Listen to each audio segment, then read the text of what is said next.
Persefahaman dan saling percaya, hormat-hormati dan bekerjasama.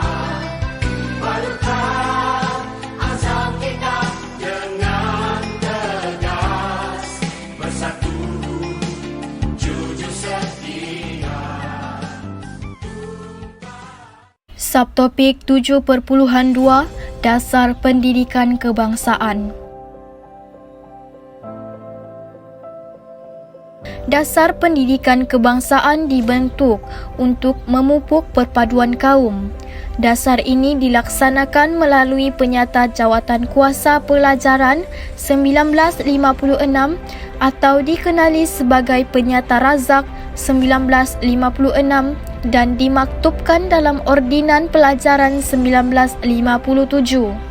Semua dasar pendidikan yang terdapat sebelum ini disemak semula pada tahun 1960 yang menghasilkan Laporan Rahman Talib dan Laporan Jawatan Kuasa Kabinet 1979.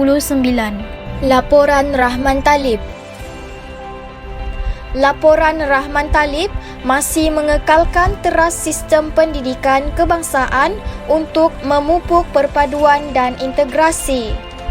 Contohnya, menjadikan bahasa Melayu sebagai bahasa pengantar pada semua peringkat pendidikan. Penggunaan bahasa yang seragam dapat mewujudkan perpaduan. Seterusnya, mengadakan kurikulum yang sama dan berorientasikan negara kita bagi semua jenis sekolah. Kurikulum yang berorientasikan negara mewujudkan perasaan cinta akan negara. Laporan Rahman Talib mencadangkan beberapa cadangan tambahan kepada Penyata Jawatan Kuasa Pelajaran 1956. Contohnya, penekanan kepada mata pelajaran sejarah untuk menanam perasaan cinta dan kesetiaan terhadap negara dan mewajibkan mata pelajaran tata rakyat untuk membentuk sistem bertoleransi, bekerjasama dan persefahaman antara kaum. Laporan Rahman Talib kemudian dibuat penambahbaikan dan dilakukan sepenuhnya melalui kajian Aminuddin Baki, iaitu memperkenalkan sistem persekolahan aneka jurusan untuk menampung pelajar yang gagal memasuki sekolah. Seterusnya, memperkenalkan kursus kemahiran untuk melahirkan tenaga kerja mahir yang melibatkan pelbagai kaum serta persediaan memenuhi permintaan pasaran kerja. Akhir sekali, mewujudkan sekolah kebangsaan yang menggabungkan semua kaum untuk memupuk perpaduan. Laporan Jawatan Kuasa Kabinet. Yang pertama, Jawatan Kuasa Kabinet ditubuhkan pada bulan September 1974.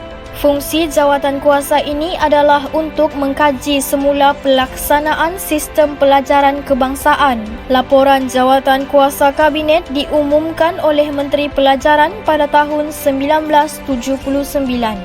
Yang kedua, antara kandungan laporan Jawatan Kuasa Kabinet yang mempunyai maklamat bagi memperkukuh perpaduan termasuklah seperti yang berikut. Bahasa Melayu sebagai bahasa perpaduan dijadikan sebagai mata pelajaran wajib dalam peperiksaan awam. Seterusnya, penegasan kepada pendidikan kerohanian melalui mata pelajaran pendidikan Islam dan pendidikan moral. Akhir sekali, penekanan terhadap aktiviti core kurikulum yang melibatkan semua kaum seperti unit beruniform, sukan dan permainan serta persatuan. Yang ketiga, hasil daripada laporan jawatan kuasa ini menghasilkan kurikulum baru sekolah rendah KBSR yang diperkenalkan pada tahun 1982. Kurikulum baru sekolah menengah KBSM dan falsafah pendidikan negara pula digubal pada tahun 1988. Falsafah pendidikan kebangsaan. Falsafah pendidikan negara FPN digubal pada tahun 1988 untuk memperteguh hala tuju dan matlamat pendidikan negara ke arah perpaduan. FPN ditukar kepada Falsafah Pendidikan Kebangsaan pada tahun 1996.